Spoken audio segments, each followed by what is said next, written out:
Alright, kati ya vitu ambavyo huweka alama na huacha midomo wazi kwenye maisha ya watu ni vipaji. Na leo tuko hapa shule ya ufundi Ifunda Tech kwa ajili ya jambo moja tu. Jambo lenyewe ni kambi ya UMISETA ya wilaya ya Iringa DC.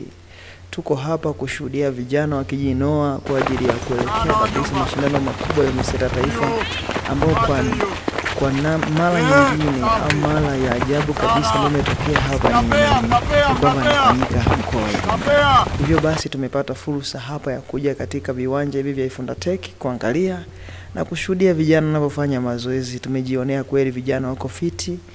Tumeona ni michezo mingi, tumekutana na mpira wa miguu, lakini mpira wa mkono, volleyball pamoja na vitu vingine vingi, lakini bila kusahau kuna sanaa za maonyesho pamoja na uimbaji. Kwa mpenzi mtazamaji, mimi nikualike tuwe pamoja nasi kuanzia sasa hivi hadi mwisho wa matukio. Tutakuwa tunakupa matukio yote mwanzo hadi mwisho ili kwamba upate kuona nini kinaendelea na kipi kinafuata na namna gani vinafanyika hivi. Basi nikukaribishe na nikuombe usubscribe pale kwenye account yetu ya SG. Basi utakuwa umetupa nafasi ya sisi kuendelea kukupa updates zinapopatikana kila mara.